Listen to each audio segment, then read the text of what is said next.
Hello, Collateral Gaming listeners. Chazzle Dazzle here from the Trial by Error Variety Show podcast. I just wanted to take a few seconds to invite you guys over to what we do. No, it's not video games, but we do invite really awesome and unique bands from all over the world. We dig deep into their souls and find really cool stories to tell you, and there's tons of music every week, so subscribe to us wherever you subscribe to your podcast. We look forward to having you. This episode of the bonus round, we celebrate the N7 holiday, talking about the Mass Effect series. First, we get into the very first game that started it all, and then we discuss our thoughts on where the franchise could go in the future. So don't go anywhere, Mass Effect fans. The show starts right now.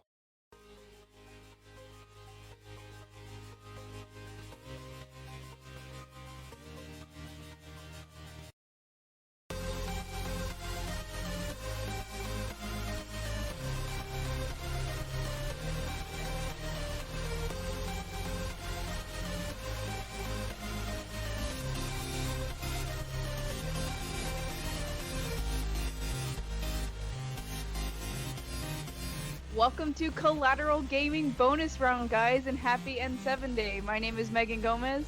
And I'm Ashley Chancellor. Happy N7! Finally, we get something. The last time Mass Effect posted anything on Facebook was like 4 years ago, so I'm freaking out right now. I'm like, yes! Yeah, I'm actually glad we waited until today to record, because that announcement came out just today, and that was pretty crazy. And I was looking, because I've never played Mass Effect before, okay? So when I was looking to play it, to record, to prepare for this episode, I've realized that there are no current-gen versions of the games. They're all on X360 and PS3, right? Yeah, and the only way that you can play them, I tried to play Mass Effect 1 for Alan, my husband, a couple months ago. It's through like I don't know what they call it. I guess I guess it would be through Game Pass, yeah. The only way you can play is a 360 version through Game Pass. So I was like, when are we going to get a remaster or something, some news? Andromeda, I wasn't too excited about, just because like I played it when it first came out and their faces would just like move sideways and was random stuff, and the Krogans looked weird. Yeah, it would, or not Krogans, Vicarians. The Vicarians looked weird, and I was like, all right, yeah, sure, whatever. And then it just kept getting worse and worse, and then they finally patched it when I was like, you know what, I'm done with this game, and I haven't played it since. Sorry, guys, I haven't played or finished the game. I've heard that it makes you bawl your eyes out, but I've been waiting for them to finish development, even though it's been done for a while. But I'm sure a lot of y'all know, because I mention it a lot, that Mass Effect is one of my absolute favorites. I'm Commander Shepard, and this is my favorite freaking game series on the Citadel. We're definitely going to have to do a main series episode at some point on Mass Effect. Yes, please. I'm so excited they announced today on N7 Day that we're getting a Legendary Edition remaster. Woo! I'm so stoked. I literally like ran over to Alan and I was like, can we get it? Can we get it? Can we get it? He's like, yes, we can get your game. God. That was exciting news for me too, because I had never gotten into the Mass Effect series, but I always wanted to. It was always hanging on my wish list somewhere, because it was just one of those games that I'd heard really good things about, and I like how I'd heard that the save system transfers between the games. So Yes. you know, That is one big thing. It's almost like kind of like a butterfly effect, I want to say, but I mean the outcome. I'm sure you've heard, there's 3 outcomes that you can get. Which I picked a different one every playthrough. I played purposefully through them just to see what all 3 endings were like, because this was before, like everything was all big on YouTube and being like, this is what this ending looks like, and this is what this ending looks like. Like you can get with like Until Dawn or, like Beyond Two Souls. So what's cool about this game is like you have like Paragon and Renegade. Well, this is throughout the Mass Effect series. And that leads, and what decisions you make in the games leads to what happens in the final installment of Shepard series, which is 1, 2, and 3. right. which is honestly, amazing. I mean, you can choose to save the Arachnite Queen or kill her, and she can become your ally later. If you don't use enough Paragon in the first game, Rex will kill. Who does Rex kill? Oh my god, why can't I remember right now? Rex will kill a crewmate. If you don't have enough Paragon, he will kill somebody. And I remember I started the game all over because I was like, I heard about, the suicide mission in 2 before I played through it. And I was like, y'all, if I don't save these guys, or like Rex ends up dying, like I don't have it with me because it's at my brother's house. But I have like all sorts of N7 stuff. And I love the Krogans because they're so brutal, but they're so freaking sarcastic and hilarious at the same time. Love them. Garrus is bae. There's no denying that. Jaal and Andromeda, yeah, I'm down with it. I have a Jaal Funko Pop. Yeah, Mass Effect is a huge part of my life. I love Mass Effect so much. I'm so excited. And the way that they created aliens is just so amazing. Yeah, I love the different designs. Yeah, and they have their own backstory, like the Quarians. They, became like too sterile to the point where they couldn't even breathe outside of their own mask. And, there's always, the damn Solarians. I don't know if you ever heard the song, but there's a song. I am the very model of a scientist Solarian. Have you? No. It sounds familiar, but I just started the first game, which I guess is what we're going to be talking about today. Is in particular is Mass Effect, but this entire episode is a celebration of the series overall. But I started playing the very first game. I started booted up my 360, and I was impressed by the wealth of resources available. Like just reading through the codex on all of these different species, and just this huge world that the game was building up. Like I love the world building and the lore, and I thought it was really, really interesting. And it kind of brought me back. I kind of got Star Trek vibes, Yeah, it's so cool because like in the original 3 series, and you can choose to be, as I'm sure a lot of friends would call it, male shep or fem sheps. I always chose female because I love Garrus, but I did play through one time and romance Ashley because she's kind of a badass. I wanted to romance Ashley, but I found out as a female you can't. Yeah, no, you can't. They don't. That was before inclusivity, unfortunately. Well, not before it, but before they made it more mainstream. Like before it was not considered as like, oh my god, what the hell are you doing? But there is a lesbian pairing that you can do in this one, right? I was looking it up. Oh, Liara. Liara, yeah. I haven't gotten there yet, but I was, I was looking it up in advance because I just, that's the route that I wanted to go. They're so like ambiguous, like they're kind of like they're very like, I don't want to say like sexual, but they're very sexually ambiguous. Pansexual. Yeah, you can like screw her as a male, screw her as a female, don't matter. She's hot either way. It's like it don't really matter. For me, I was like Garrus all the way. Like I was like talking to him like every time. He's like I have to go calibrate, and I'm like, I don't care about calibrating. Calibrate with me. Yeah, but God, there was so much that Mass Effect did, not just for me personally or even for the fans, but like for sci-fi games in general. It's just like you go in, you see Commander Shepard just standing in a window. You jump down onto this world, and it's you, Caden, and the guy that dies 5 minutes in, and you're just like, all right, let's go. What are we doing? And all of a sudden, you just see this badass alien like strolling out, and you're like, what the fuck is going on? And then these things just come off of poles. What are they called? What are they called? What are they called? Things that come off of poles? Oh, the husks, right? Husks. Thank you. I was thinking like empty packages. Yes, like empty tamales. Husks. Husks. It's like walking through and you're like, everybody's like gone, like what happened? And like you can see like the cutscene of why can I not remember anybody's names right now? Like I'm really upset with myself, and I'm really mad. I'm really mad. Who is the antagonist? That's Saren. So Saren's just like, what's up, bitches? I'm here to steal this shit. And then, like, you're just like, all right, so that's a random-ass cutscene, but whatever. And then you're just scrolling through, and there's some husks that just come down and start, like, walking at you with their shoulders all moving and shit, and you're like, Yeah. that. This is your first playthrough. I want to know what your class is. I gotta know. Okay. So I was stuck between the biotic abilities and the technological abilities. So for me, the obvious choice was the one that combined both of those because I always like magic characters, but I also love technology. So I went for was it the Sentinel, right? Sentinel, yeah, that's a good pick. That's a very good But pick for first play.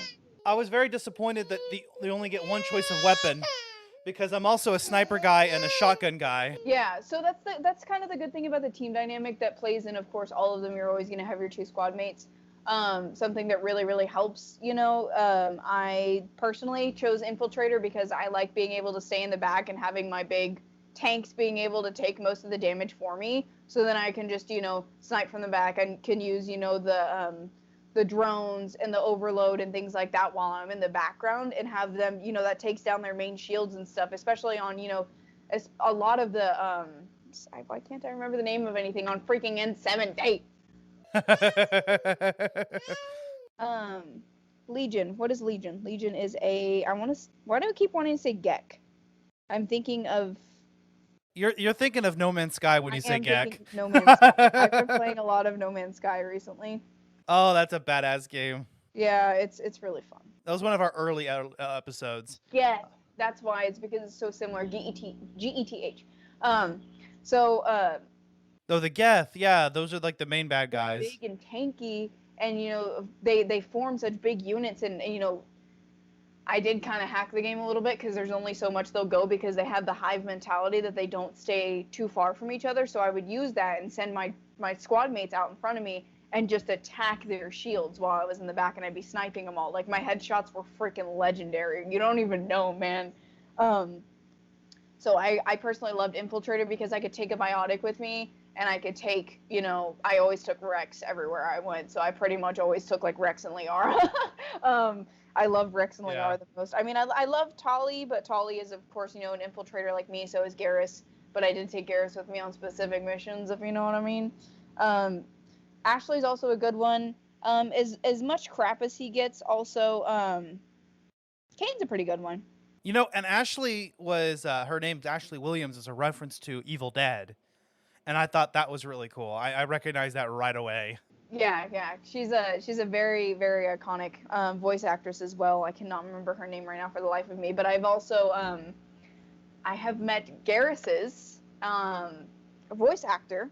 And his voice actor also acts, I believe he is in the Halo That's badass. series. He's a major voice actor, and he does just such an amazing job, making one of the most iconic characters in this series. Like, you think Mass Effect, you think, like, Garrus, you think Liara, and you definitely think of Tali. I don't know, maybe that's just me. I also think of Rex because, I'm kind of biased.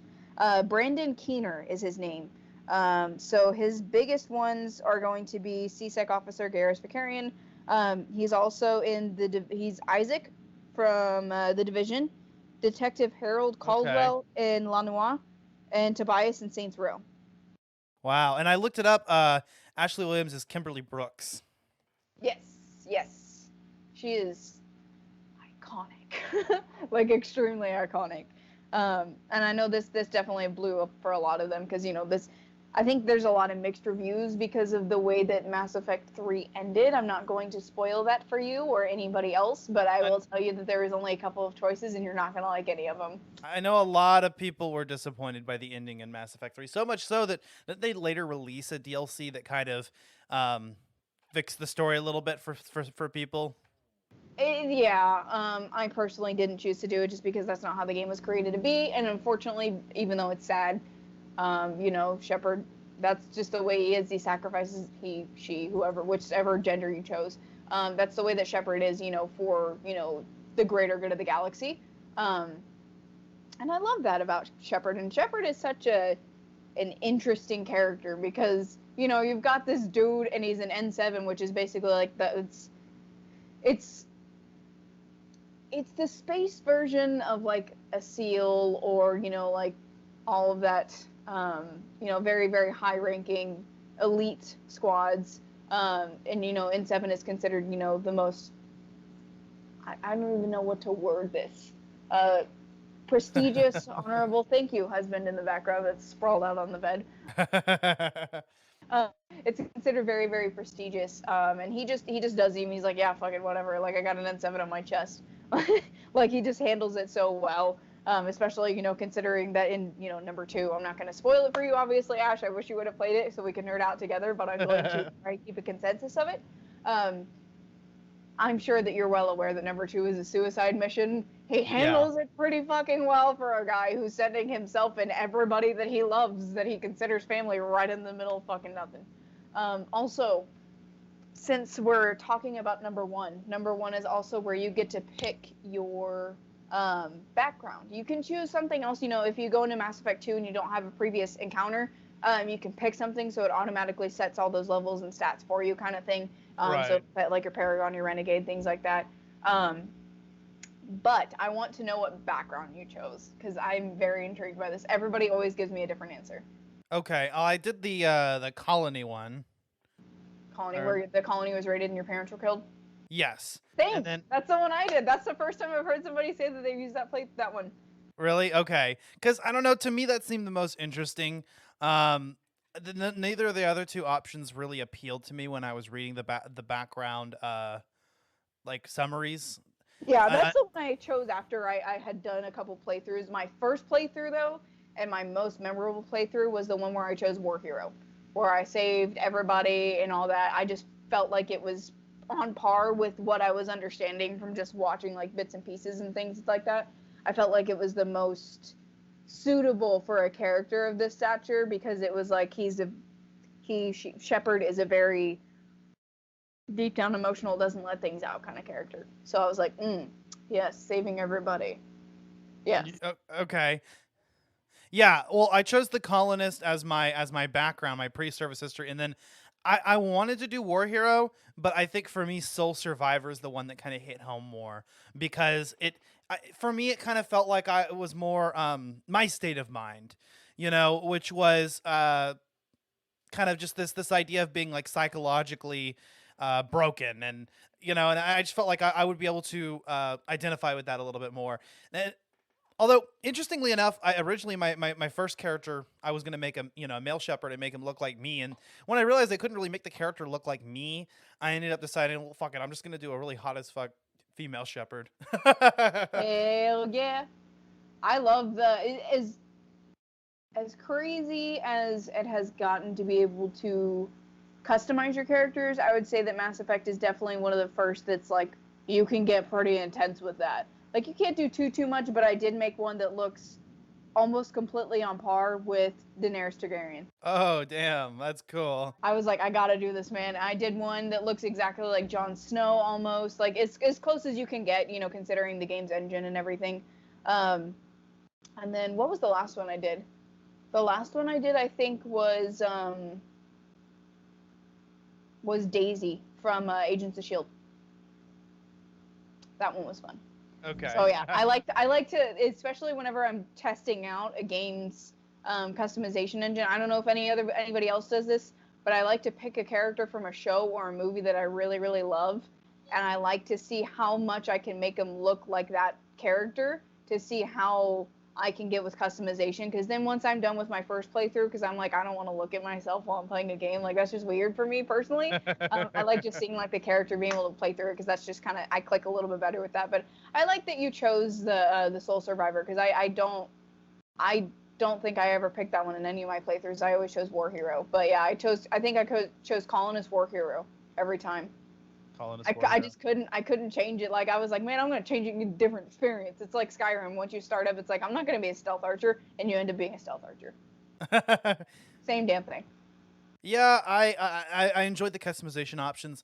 I gotta say, I do feel like there was more customization in, say, like Skyrim, but or the Fallout series. So Elder Scrolls or Fallout series, overall.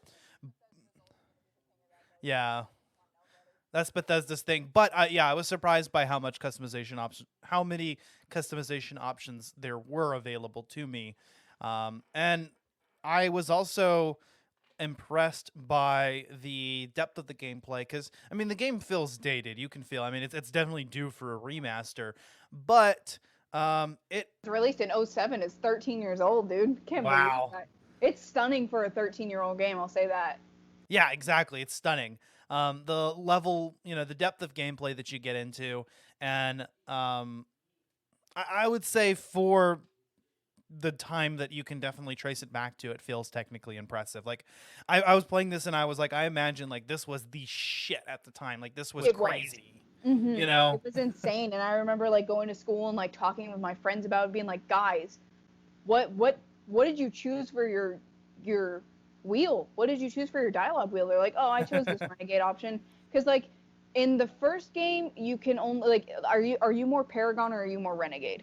I'm more Paragon, and when I play any kind of open world game with morality choices, I always choose good choices. It's just my first playthrough is always good, and then I like to do my second playthrough evil, and I feel bad when I do it, but I do it anyway.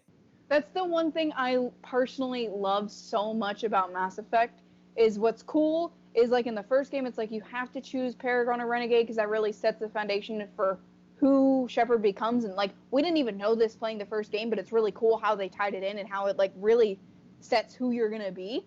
And then once you get into the second game, you kind of get a little bit more ambiguous. You can choose a little bit of Paragon. You have to have a little bit of Renegade if you're more of a Paragon player, or a little bit more Paragon if you're a Renegade player, to get certain options and to get certain squad mates and things like that. So like, I remember there's this one part, I'm telling you this now because I'm spoiling it because you're going to love it. And when I talk about it, you're going to know exactly what I'm talking about. There's a reporter that will nonstop pick at you and piss you off. And in the second game, you can punch her right in the fucking nose. I do it every playthrough. Every I hate That's that awesome. bitch. And it's cool to be able to do things like that, whenever you feel the option to. Another thing I want to ask you is how do you feel about the combat as far as Mass Effect? Because I know it's definitely different than a lot of games I've played personally, and I end up every single time, does not matter what game I am playing, play like I'm Shepard, because that's just the way, this is how I've kind of formed my gaming around Mass Effect, just because it was so intense at the time for me, and I just love how it all ties into each other and how dependent you are on your squad mates. So I open mic to you. How is your combat experience so far? I'm gonna say that the combat is definitely difficult. It's been challenging in several different parts for me, but just learning the system, learning how to cover when you need to, and it does feel a little overwhelming at first having so many options. Because at first I'm like, what do I do all this stuff with the right bumper? Like, I'm just gonna shoot everybody, and then you realize, okay, no, these are my biotic powers that I wanted, and these are the tech powers that I wanted. Okay, so I've been enjoying being able to just stand behind cover and spam, all of my whole squad's techniques at once when I need to, and try to use them strategically. I only have the one gun I can use because of my training class, which sucks, but I guess it does make that part of the game, more simple. And so it's just kind of like, okay, I'm going to throw up a barrier, and I'm going to shoot a few enemies real quick, and then I'll go hide again when my barrier's out, and let me heal myself and my teammates real quick, and then let me throw, and then let me. Oh man, every time, that's the one thing like I hated about bringing Garrus on missions. It's like, he's a little bitch. He gets knocked out all the damn time because he's an I noticed that, and I'm an infiltrator, so I'm like, I can't be the tank and take your freaking damage, dude. I don't have good shields, man. I don't have good shields. So like every time I have to be like, Garrus, I was about to say, because like for me, especially like playing God of War, it really reminded me of it. But between the cooldown with the axe and the Blaze of Chaos, because you could just kind of one off on each other, and that's kind of how I did my battle strategy with Mass Effect. Is I'd use my Krogan Rage, and then I'd use my technical abilities, and then I'd send something off for my biotic to push whoever away. I love whenever their bodies just ragdoll. It's fucking hilarious, especially Geth, because it'll like glitch for a minute. It's great acting, guys. Thank you. It's kind of cool to just be able to be like, okay, well, I'm gonna do this and this and this. So I had like a typical attack strategy, especially when you get into like the side quests and things like that. I'm just warning you now, it is essential to know exactly what you want to do. And getting towards the end of the game, you think there's a lot of Geth now. Wait until there's 40 of them. Not even joking. and that's just like mid game. Okay. I don't know what they were thinking, what EA and BioWare were thinking. They were just like, yeah, fuck it. They just sent in like the whole battalion, like every time. That happened to me on Ferris. I got to Ferris, and that was an interesting choice that I had too, was getting to choose between. But I decided to go ahead and take Anderson's advice and go to Ferris first. And I looked up ahead and I realized that was kind of the path that I wanted to take anyway. But I remember I just got there and I just noticed that there were just all these enemies coming left and right at me, and I actually didn't die that time. That's kind of, I guess, where I finally had learned how to use this combat system. But it was challenging. After fighting all those enemies, I would just kind of breathe a sigh of relief. I had to like pause for a second. Okay. It's all peaceful and the music is nice and everything. Like to this day, I still listen to a lot of Mass Effect soundtrack to go to sleep, or when I was in college, I was using it to study. Especially some of the songs are typical piano, like old school, even in the way they were recorded, and it's so beautiful. Like it's not something you really expect, especially out of a game this intense and catastrophic and just kind of depressing, if I'm gonna be honest. Like this series is kind of depressing, but I think definitely it was cool to be able to do a lot of this stuff, and I really was happy with Mass Effect 1. And it's kind of cool that you get to choose. I know that I did look up a game guide. So I did follow the game guide for my first playthrough, because I remember my friend telling me about number 2 whenever number 2 came out, and I was still playing number 1 because I took my time. It was very tedious, especially through side quests, because you have to do them right. You have to. If you want to set a good foundation, you have to set everything up in Mass Effect 1, and then you have to kind of bring it all together in Mass Effect 2 to fuck yourself over in Mass Effect 3. So it's like you have to know exactly what you're doing, because if you don't, you're going to fuck it up. Like, if you don't, like I said earlier, if you don't use enough freaking Paragon, Rex is like, fuck you, blap. Like, it's like, what? Damn. Yeah, it's intense. I kind of spoiled that for you. I'm sorry. I didn't No. That, but yeah. Go ahead. For me, I was really getting into this now, but now I'm like, damn, I think I'm probably just going to have to wait, because I don't want to get too far along in this before the remaster comes out. Did they announce a date on that? They said, let me look, because I know that earlier today they just dropped the teaser for the Legendary Edition. I'm not sure if we're going to be getting, I know they said early 2021. Let me see. That's it. That's probably all they've announced. Spring 2021. So probably, let's see, okay. that'll be probably end of quarter 1. So probably, hopefully, by my birthday, hint, hint. Well, I mean, I think we could definitely, I feel like we could do a whole episode off of the Legendary Edition, like a full main series episode. So yeah, we could even do one on Andromeda too. I mean, there's a lot of, that's another thing, is it's kind of hard. There's so much content to cover for even just the first game alone, because they really thought of everything. Like even going into the clubs, there's different dialogue, all of the things in the codex, you learn about all of the races of aliens. I mean, it's so full. It's almost like, like a Zelda. Like it's so full of lore and so much, mysterious stuff. It's like, what the fuck is going on here? There's so much, even in the first game. Yes. And it's cool because it ties into Andromeda as well. I know we kind of want to talk about, Mass Effect 1, but I do also want to, just because we're celebrating N7, talk about the Mass Effect series as a whole. I really, really love the fact that, there's a lot of similarities in Andromeda. I don't know, it's not really going to spoil anything for you, because, it's completely different. Like, once Commander Shepard's story is done, I don't know what they're planning on doing after the remaster. I know they've had talks of making a number 5, which would be, technically, the 5th installment after, everything.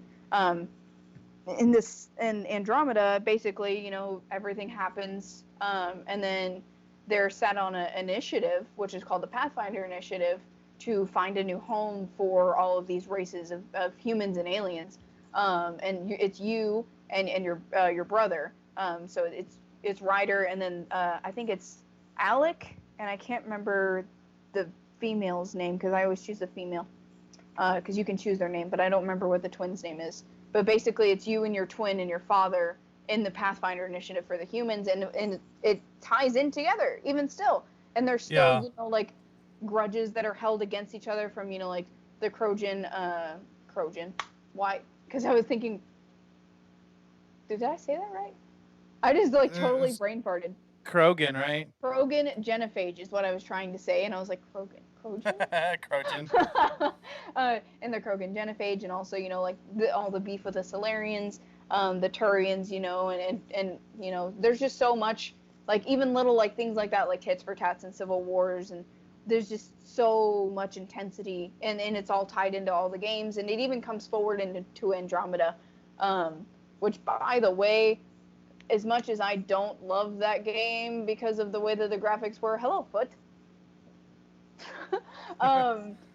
I love how beautiful all of the worlds are and how just stunning Andromeda is. I'm just going to drop that in there. Even, you know, even in the original trilogy, there's just so much out there that's just stunning. I mean, all the worlds are so different, and it's just, you can see like all sorts of different stuff, even on the Citadel. The Citadel's freaking beautiful.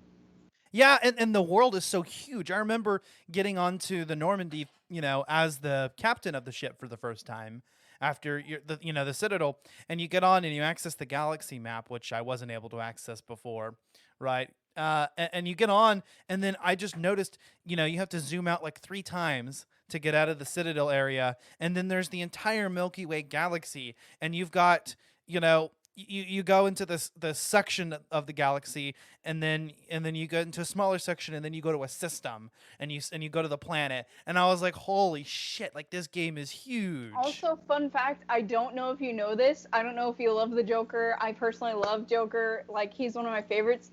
He's an interesting character. By Seth freaking Green. What? No way. He even mocap for the guy. I can see it love now. Seth Okay. Green already, and I didn't even know that until I was a full-blown adult. And I didn't even realize it until I was watching him in a movie, and I was like, holy shit, that's Joker. And I was like, oh my god. Yeah, Joker is an underrated character. He's fucking iconic. Love him to death. That's a really, really good character. Sorry, my husband is snoring in the background, guys. He's a little sleepy. He's like I would. But yeah, he is in the Mass Effect trilogy, and I'm so freaking just, oh my god. Yeah. You know what else I thought was cool was, weren't they planning a trilogy from the very first game? So all of the seeds are planted there. Yes, and like, we didn't know it as gamers, but they were already planning on coming out with number 2 and number 3, and the amount of crunch time they had, kind of like with Zelda or any other and completely just mind-blowing series, the amount of shit they did in the crunch time is just, yeah, that is incredible. Phenomenal.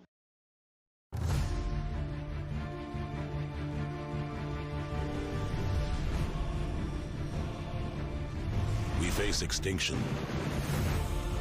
A rogue soldier leads an unstoppable force across the galaxy. And only you stand in his way.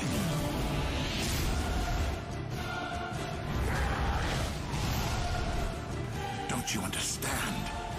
Everyone you know and love, everyone, you will all die. Let's finish this. Join us. Is submission not preferable to extinction? Can you hold them off? There's too many! I don't think we can hold them! I'm sorry, Ash.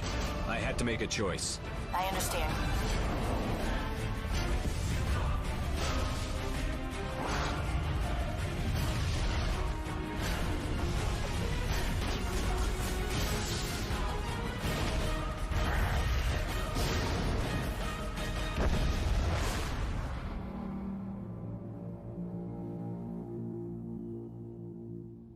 Rated M for mature.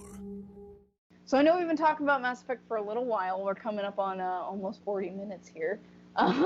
Yeah, okay. So the second part of this is we wanted to talk about the future of the franchise. Yes.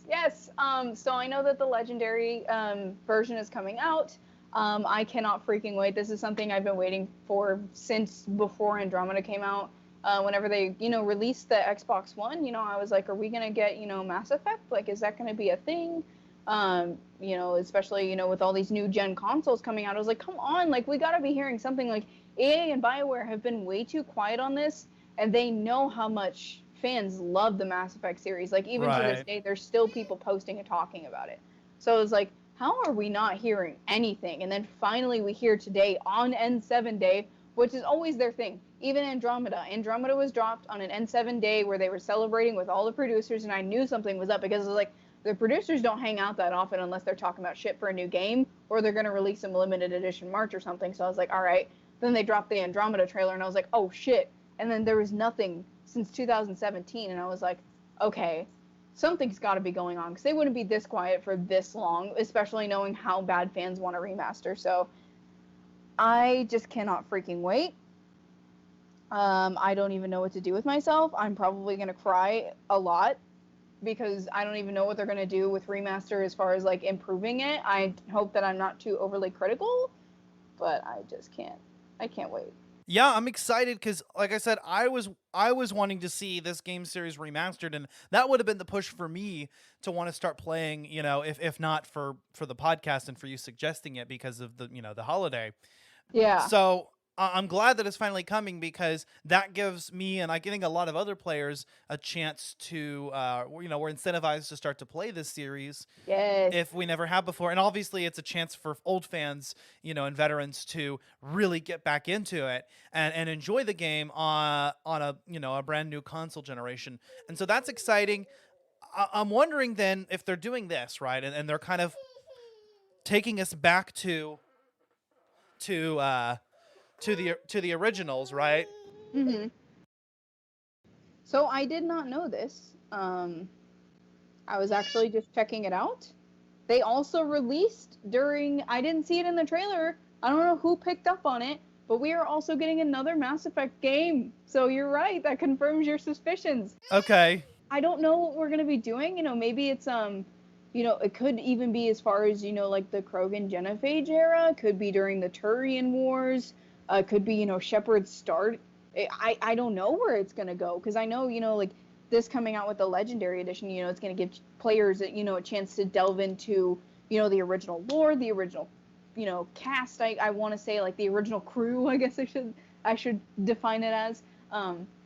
So I don't know where we're going to go. I have a lot of speculations. I think they might go with a rewind sequence, since we've already gone forward with Andromeda. I don't know that they're going to be willing so much to go further on Ryder's story. I personally don't know what happens in the end. Like I said, I have not played it yet. I'm sorry, guys. I will probably start up on a playthrough on that once I get everything all solved for what I need to be playing for the podcast, because I'm a little behind, because I've been playing No Man's Sky. Guilty. It's a great game to get lost in. But, like you said, I was willing to bet. I just didn't think they'd have already announced it. But I was willing to bet that there was going to be a new Mass Effect game, because usually when game developers release, like a remastered trilogy, it's to hold people off or to get people excited again for something. As we saw with the Crash trilogy, Insane Trilogy and the Spyro Reignited trilogy. Or in the case of Hyrule Warriors Age of Calamity, that's to hold people off until the next, until the Breath of the Wild sequel. So either scenario, right? So for me, though, hinting back at the original trilogy to me suggests that maybe there's going to be a return to form, and maybe they'll find some way to bring Shepard back. I don't know.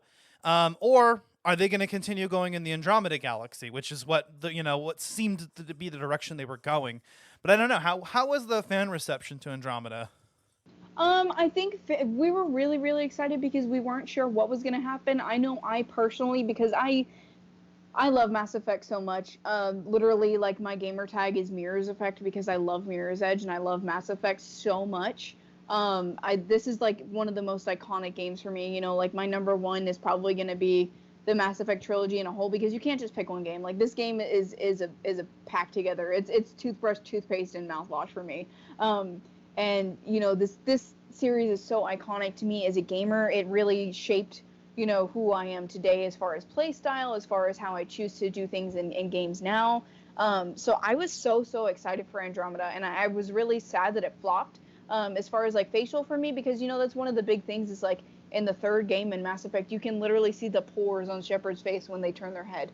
Wow. So like, how did it go back a little bit? So I kind of want to pick it up again and see how the patches have come through with time, because just gameplay alone, even playing the beta myself, I was really interested with how this new kind of concept was coming, because it's like it's not where we were before. It's completely different. We don't know what the fuck we're doing. Something happens. I'm not going to reveal any story, trying not to give away any spoilers. Something tragic kind of happens, and you're kind of faced to go through this, wondering what the hell you're going to do, how you're going to help all of these aliens and all the humans. And it's just kind of this new kind of like different kind of existential crisis that you're like, oh my god, like it's kind of one of those things. It's like, what would Shepard do? And like, how would I carry on the legacy of a human like Shepard?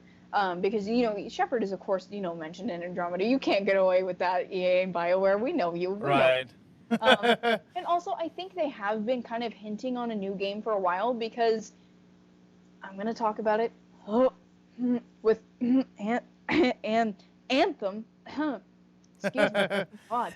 It's so interesting to me that after the flop of Mass Effect Andromeda, that they kind of BioWare had kind of discontinued working with the Mass Effect series and pulled their resources towards Anthem, which was an even bigger flop.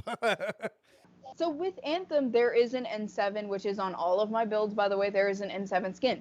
It's a rare skin. You can buy it for extra. I'm pretty sure I paid like the $5-10 for it. I didn't care. It was N7. I'm obsessed with N7 everything. Guys, celebrating the holiday, I am wearing N7 socks. I don't have a hoodie right now because it's at my brother's house, but I am wearing the socks. I got you. I think they've been hinting for a while, personally, because they had the N7 skin on Anthem, and EA and BioWare, both developers are really good at being really, really quiet until they just truth bomb, or like they're just like, hey, this is what's gonna happen, and you're like, what the fuck? I've been waiting for this for 5 years. Like Dragon Age, I think, is getting a new one as well. And I think that's the reason why they've kind of been holding out, because Dragon Age fans have been waiting for something for a long time as well, because they're right around the same time frame. I think they were doing Mass Effect Dragon Age, and then they did the final Mass Effect. Pretty sure that's how their timeline went. So I think they've been kind of just figuring out what they want to do, because I know that a lot of people were attached to Shepard. And I would personally love to see like a startup story, but you get to choose it also in the first game. So I'm kind of back and forth on that. I'm tying back into what you had asked me earlier. I think fan reception was pretty good initially as far as Andromeda goes, but I think it was a little bit of a flop, just because it didn't feel as polished as we expected it to. Because the last game, it had been a few years, and we were like, okay, like something new has got to come. Like, what's going on?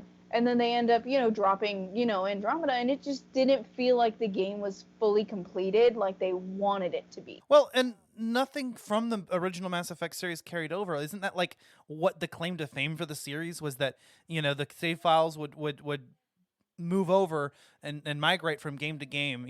That's what made Mass Effect. So it's kind of like, why would they drop that? Yeah, exactly. And I wasn't too sure like what exactly was going to happen going into Andromeda. And it's almost like a parallel, because you go in, you're dropped in with your squad mates, and you're like, what the fuck is going on in Andromeda? And there's just lightning flashing all around you. I was like literally just standing there watching the lightning, like, is it going to kill me? What do I do? And I was like running all around and shit. And same thing, in that game as well. If you don't do something, you get in trouble. Because you're with your dad, and your dad's like, why the fuck didn't you do that? And you're like, fuck, sorry, Dad. I was just more concerned making sure you were okay, but thanks for checking on me. Sorry, my husband is snoring. Oh, it's okay. I couldn't hear it. Oh, okay. I could hear it, so I wanted to make sure that audience could hear it. It's nothing against my daughter crying in the background. Yeah, I know. We're just having issues today with sound in the background. You know what? Isn't that what makes a podcast a podcast? Okay. They just hear Alan in the background. But yeah, I see what you said. A new Mass Effect game is in development, so probably the best thing for them to do would be to just kind of return to form. Like, let's find a way to bring back Shepard, and I feel like they could do it. I mean, obviously they've got ways of resurrecting characters. Yeah. Well, it's just like, it also depends, like, if they're going to continue forward with it. Like, are they going to continue forward with Shepard sacrifices himself, or what? Like, what are we doing here? Because I don't know if you've heard about the options, but basically shit gets really fucked up, and Shepard's like, take me, as always. I'm trying not to spoil too much for you, obviously, especially with the new Legendary Edition coming out. I don't want to spoil too much for people. I'm sorry if I am. Please don't at me. I'm just really excited. Well, is there a canonical choice at the end of Mass Effect 3, or Canonical. canonical? Yeah, like what's canon to the series? Like what's the true timeline? I feel like because there's 3 different options. And again, I don't know what they are. I know at least in one of them he dies, or she. So I think one of them is canon, but I don't personally know which one is canon actually. Because I never really kind of looked at that, because I feel like any one of them could be canon. Because that's just the way that they built the game. Because I mean, like, any of the choices you make, like, you could choose to save Rachni or kill Rachni. That could be canon. Either way, it kind of just sets its own story. So it's like depending on your choices kind of thing. So I'm not completely positive, but I feel like it one of them could be. I should probably look that up and check on that. But I don't know. I mean, they could choose to find a way to resurrect Shepard. Maybe they carry on with the crew and see what happens after the life of Shepard, immediately after this catastrophic event. I mean, there's a lot of ways that it could go, so I don't know what BioWare is planning. I just know that I think they definitely feel like they messed up a little bit with Andromeda, and they definitely want to bring in a big apology. So I feel like this next game is really going to be for the gamers, and not just, to release a big blockbuster game. Because, like, it's so big and massive, so. It's massive.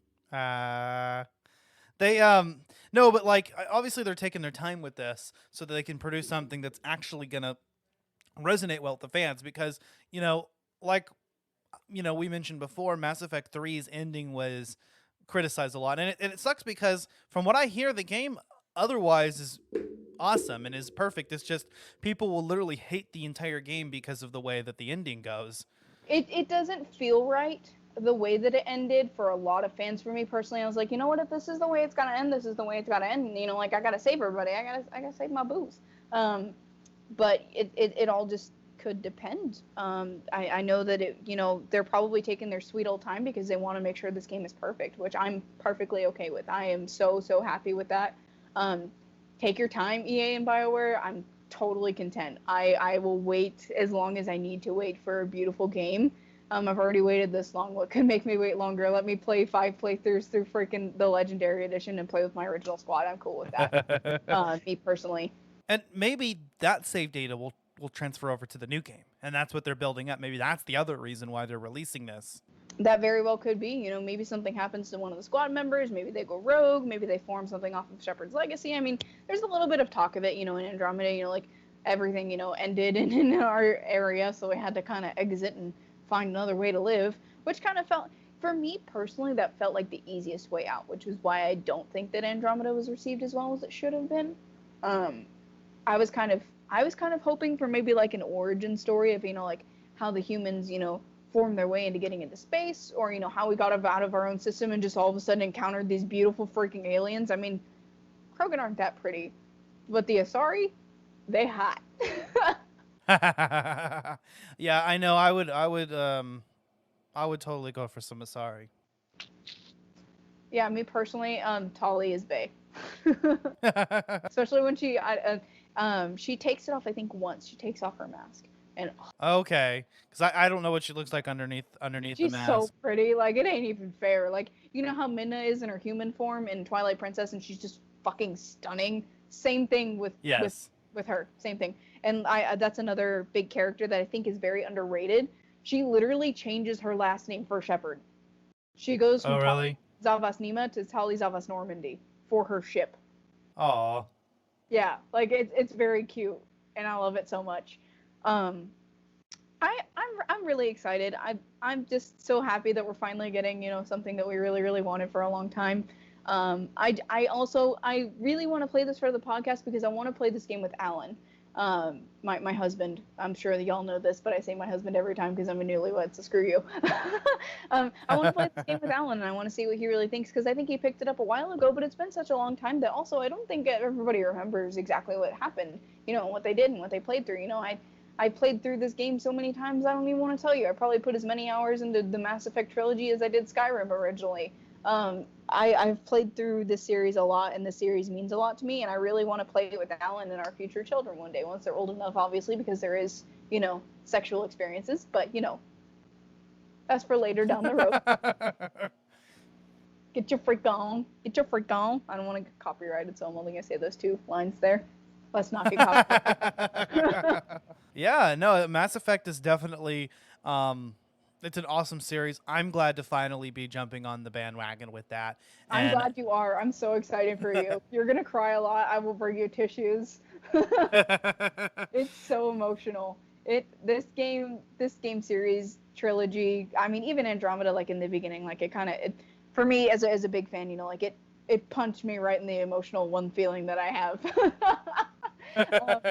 This series is just so iconic, and it's so beautiful, and there's so much that I could talk about just because of how, and even talking about inclusivity, it's so inclusive, and it's just packed full of so much fun and adventure. Like, I can't wait for there to be a Legendary Edition, just so people can experience something that we got to experience before, but in a hopefully in a new light. I hope that they fix some glitches, like when you're outside of a nightclub and you shoot somebody and they just glitch on the floor for the rest of the game. I don't know why that happens, but their body just never disappears. I don't know if that was me personally, but I don't know if it was because of my Xbox, but I literally had a Turian that was dead just laying there the entire game of Mass Effect 1. Just Oh shit! You know what happened to me? One of my playthroughs through Chora's Den, which took several times to get through, in order to kill Fist, or get to him. One of the times I had to reload the save file because even though I killed all the enemies in the room, the door wouldn't open. Oh, the door wouldn't open. That's happened to me before too. And I was like, ah. There's one, and it's a Chora's Den thing, I guess, because in Chora's Den also, you can kill everybody, but there's still a red dot, like there's somebody, but there's nobody there. Like, you can literally run around and nobody's shooting at you, and you're like, what the fuck? So you have to go all the way back and start over. It's like, oh my god. Yeah, and the checkpoints can be a little frustrating at times, so I don't know if they could tweak that a little bit, but... And Mako controls. Please fix the Mako controls. My god, that is... I cannot tell you how many times I've drove into the lava because Shepard's like, yeet! Like, I'm like, you're fucking joking. Why are you just sending yourself into the lava, bro? We got a freaking scientist to save. Come on. Hey, he was just done. He was just done with this world. I fed up with this world. Also surveying in number 2. Can we cut that back a little bit, please? But yeah, I guess we're super stoked about the new Mass Effect Legendary Edition and whatever new game comes next. And whatever the BioWare gods give us. Yes, exactly. But if you guys enjoyed this episode, please leave us a 5-star review on Apple Podcast or feedback on your platform of choice. You can find Collateral Gaming wherever you get your podcasts. We're on Apple Podcasts, Spotify, Podbean, YouTube, Google Play, or wherever you're listening to it now. Be sure to check out our Halloween episode on Until Dawn, which we'll be releasing around the same time. I know it's kind of late. It's not Halloween anymore, but fuck it. We've had some family stuff going on. Sorry, guys. Exactly. Yeah, I mean, shit just gets in the way. And then we're going to be talking about Last of Us Part 2 next month. I can't wait. Yeah, I'm really excited about it. We've got so many more cool games to talk about. And I don't know, maybe we'll find a way to shove in the new Mass Effect Legendary Edition in there somehow. Or next season, we'll figure it out. Because I'm too excited, y'all. Especially if we talk about 2 of my favorite games in one season. This will probably end up being my favorite season. Even when we're going, probably when we're 80 years old in our freaking rocking chairs talking about freaking video games, okay? Like, I'm not even joking. And another one of your favorite games is happening next season, so... Ah! I'm so excited, guys. I really hope we get to cover that hopefully soon. And I really hope y'all enjoyed our bonus round. This is my first bonus round, and I was so happy to do it. Hope y'all enjoyed me ranting and just fangirling the fuck out over Mass Effect. And again, happy N7, guys. Hope you guys liked the big drop that we got, and I cannot wait to talk about this with everybody. Hell yeah. Well, that being said, I'm Ashley Chancellor. And I'm Megan Gomez. This is Collateral Gaming. We are out. Bye. Collateral Gaming is an L Company production. All music and game clips are owned by their respective creators and are used for educational purposes only. Please don't sue us. We're poor.